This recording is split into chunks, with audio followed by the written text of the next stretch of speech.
Everyone at school thought Hannah was just a quiet, shy girl, but Arko was the first person she ever spoke to properly. I didn't know that the girl who hid behind her bangs was once the deadliest assassin in the underground world. And our past wasn't done with her yet. Hannah transferred to our school mid-year. Soft voice, always apologizing, never looking anyone in the eye. Rumors said she had social anxiety, but I noticed something strange. She always sat with her back against solid walls and never let anyone walk behind her. Once, when a teacher dropped a book, she reacted before the sound even hit the floor, spinning around like a trained fighter. I thought it was just reflex. I didn't know it was assassin instinct. One day after class, I found her crying in an empty stairwell. "Hannah, what's wrong?" She flinched, wiping her tears fast. I keep having nightmares. I see blood. I see me." Then she grabbed her head like she was in pain. "I think I lived before. And I did terrible things. I didn't believe in past lives." But the fear in her eyes didn't look fake, so I held her hand. "You're safe now. Whatever happened before, you're not that person anymore." Her shaking stopped. Just for a moment. The next week, everything changed. We were walking home. Quiet evening, soft sunset. Then a man in a black coat stepped out of an alley. "Found you." Black Lotus. Before I could move, he pulled out a blade. But Hannah moved first. Faster than I could blink. She twisted the man's wrist, slammed his head into the wall, and dropped him with a single kick. I froze. "Hannah, what was that?" She stood there, chest rising and falling, eyes darker than I had ever seen. "I remember now," she whispered. "I was an assassin, the best. And the most hunted." She looked at me with fear. "I shouldn't stay with you. My enemies will kill anyone beside me." But I grabbed her wrist. "I'm not leaving you." Her eyes softened just before more footsteps echoed around us. 5 masked assassins surrounded us. "Hannah of the Black Lotus, you escaped death once, not again." I wasn't a fighter. Not even close, but I stood in front of her anyway. "You want her? You go through me." They laughed. But Hannah didn't. She stepped beside me, whispering, "Riku, if I fight, you'll see the real me." "I don't care," I said. Her eyes glowed. Her movements became like shadows. Seeing her fight was like watching death dance, swift, silent, cold. She defeated all 5. But she fell to her knees afterward, trembling. "I don't want this life anymore. I want a normal one with you," so I knelt too. "Then I'll fight your past with you." She took my hand. And in the middle of that dark alley, Hannah swore, no matter who comes, no matter what I was, I'll protect the future we choose. Hannah regained her assassin memories. Enemies returned. I chose to stay with her, but the night wasn't finished with us. Not even close. The red dot on Hannah's forehead didn't move. She froze, not with fear, but with recognition.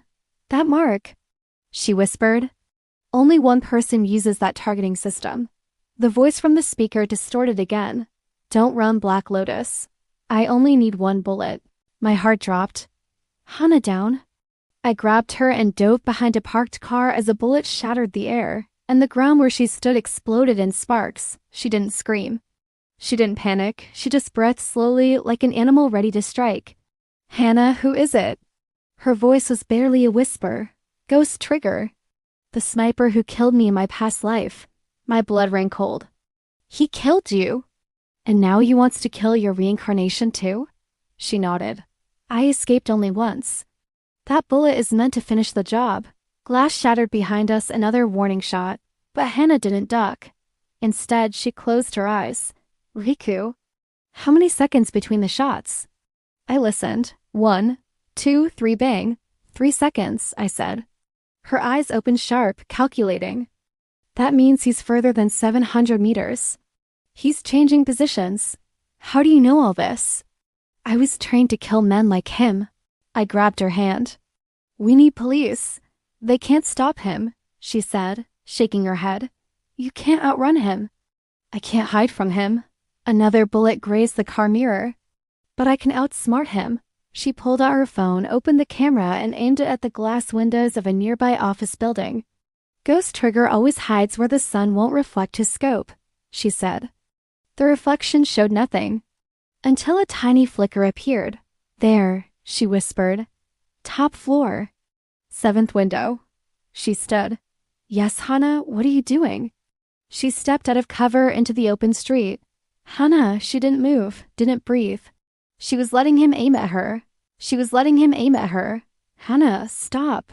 You'll die, she smiled at me gently. Trust me. The dot appeared on her chest. 2 seconds. Her eyes sharpened. 3 seconds. She jumped behind a streetlight. The bullet hit the metal pole, ricocheting away. She smirked. Got his rhythm. How does that help us? It means he reloads manually. A sniper that advanced normally uses auto-loading. Meaning? Meaning he's not here to kill me quickly. Her voice darkened. He wants to capture me. Multiple laser dots suddenly appeared on me, not her. Hana's face went pale. Riku, get down. I dropped as bullets tore into the pavement. But Hana wasn't aiming at the sniper anymore. She was scanning the rooftops. Ghost trigger doesn't miss, she said. If he aimed at you and didn't shoot, that means... Her eyes widened. You are the bait. A slow clap echoed across the rooftops. A tall figure stepped into the moonlight holding a black sniper rifle. His mask reflected the city lights. Hello again, Lotus, he said. But I wasn't aiming for you. He tilted his head. I aimed for the boy. So you'd reveal your instincts. Hana's voice cracked. Why are you doing this? Ghost Trigger lifted his mask halfway, enough for Hana and only Hana to recognize him. Her breath left her body. Yet you're supposed to be dead. He smiled. You tried to kill me, Lotus, but you only killed my old identity. He pointed the rifle at me. I want your new life to suffer before I erase it. Hana stepped in front of me instantly. Touch him, and I'll finish what I started. Ghost Trigger laughed. Oh? Then come find me. He vanished into the shadows and all the red dots disappeared. Ghost Trigger returned from the dead. He didn't try to kill Hana. He wanted me to force her instincts out. And when he disappeared, leaving only fear behind, Hana whispered something terrifying. He can't work alone. Someone revived my whole assassin clan. The street was silent after Ghost Trigger vanished. Too silent. Even the wind felt afraid to move. Hana's hands were shaking not from fear, but from anger. I killed him, she said. I know I did. So how is he alive? I didn't know what to say. But the nightmare wasn't done yet. We rushed back to my house. Hana sat on the edge of my bed, gripping her arm in pain. Hana, what's wrong? My wrist. It's burning. She pulled up her sleeve and my heart nearly stopped. A symbol was glowing on her skin, a black lotus flower, formed by 5 blades. What is that?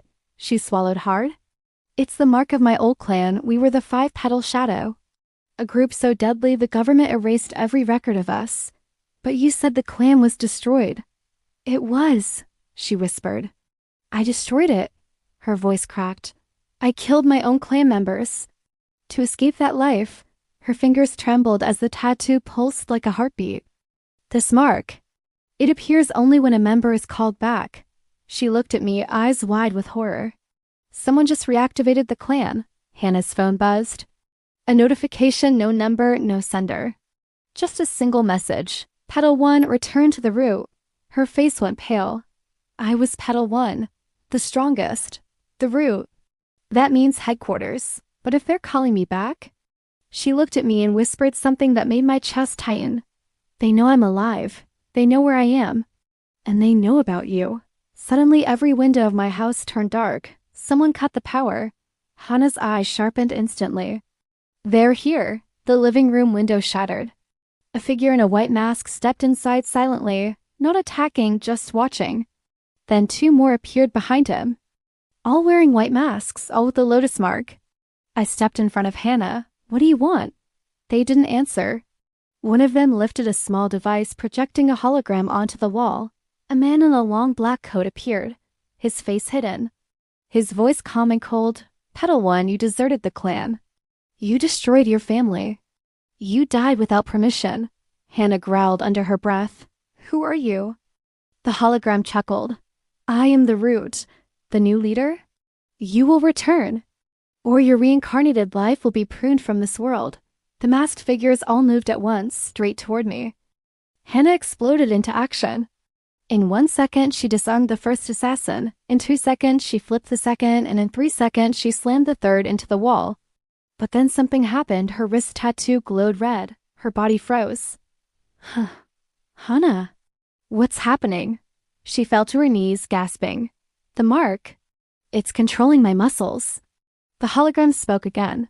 You can't fight your own mark, Petal 1, return. Or the boy dies tonight. I grabbed her shoulders. Hana, look at me. Don't let them control you. Her breathing slowed. Her eyes softened. For a moment, she broke free. She pushed me aside just as a blade flew toward my head. She took the hit on her arm. Blood ran down her sleeve. Hana, she winced in pain but smiled weakly. As long as I'm alive. No one touches you? The masked assassin suddenly retreated, vanishing into the darkness. The hologram flickered. You have 72 hours, Petal 1. Return to the clan. Or your reincarnated life ends. The projection dissolved. Silence filled the room again. I held Hana close as her wound bled. Hana, what are we going to do? Her eyes met mine, determined, terrified, but unbroken. We're going to find the root. We're going to end the clan, and we're going to survive together. Then she whispered, Riku, if I don't come back. I covered her mouth gently. You will, but her eyes told me something I didn't want to believe, to save me. She might have to return to the darkness she once killed. The root gave Hana 72 hours to return. Her clan mark awakened. Masked assassins attacked. But the most terrifying truth, the 5-petal shadow clan wasn't dead. Someone rebuilt it. Someone stronger. Someone who wants Riku more than Hana. Hana's only choice now, return to the ruins of her old headquarters. We left the city before sunrise. Hana's arm was wrapped in bandages. Her eyes stayed locked on the road, unblinking. The forest grew darker the deeper we drove. Birds fell silent. Even the air felt heavy. Finally, the broken stone archway appeared. The ruins of the 5-petal shadow. Hana stepped out slowly. This is where I died. I grabbed her hand. Then we walk in together. She smiled faintly. You're braver than my old clan ever was. Broken walls. Old training dummies stained with marks of weapons. A courtyard where Hana once trained to kill. She walked like she'd been here yesterday. When we were children, she whispered, we didn't have names, only titles. Only ranks. She pointed to the carved lotus symbol on the wall. Each petal was a killer. 5 assassins, 5 styles. I was Petal 1, leader in combat. She touched the stone gently. The others. Petals 2 through 5, I killed them myself. Her voice cracked. Or so I thought. Suddenly a rustling sound echoed. Hana grabbed my shoulder and pushed me behind a pillar. Footsteps. Slow, calm, confident. A figure walked into the courtyard, wearing a white mask with 2 crimson streaks. Hana's breath hitched. Petal 2. The figure tilted their head. Then spoke in a soft, almost cheerful voice. Hello, big sister. My blood froze. They knew Hana. Personally. Intimately. Hana stepped forward, voice shaking. I killed you. I saw you bleed out. Petal 2 removed their mask. A young woman. Black hair, a scar running down her jaw. Eyes bright with madness.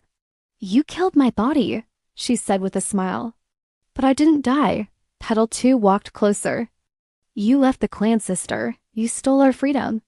Our purpose, our power. She looked at me. And you replaced us with him? Her expression twisted with disgust. Hana stepped between us instantly. You won't touch him. Petal 2 smirked. I don't need to kill him. The root needs him alive. Why? I asked. She grinned wider. Because, little boy, you are the key to controlling Petal 1. Your death awakens her full assassin form. Your life chains her to humanity. She tapped her temple. Emotions. The only weakness Lotus ever had. I felt Hana's grip tighten. Hana, is that true? She didn't answer. Her silence was enough. Petal 2 stretched her arms. Let's see if the old Lotus is still sharp. She attacked fast, her movement like a blur. Hana blocked, countered, dodged. Their strikes cracked the air. Stone shattered under their feet. It was like watching 2 spirits fight. No weapons. Only precision, only death. Petal 2 laughed. You're slow, sister. Love made you weak. Hana growled. Love made me human. A kick sent Petal 2 flying into a broken pillar. But she stood immediately. Still smiling,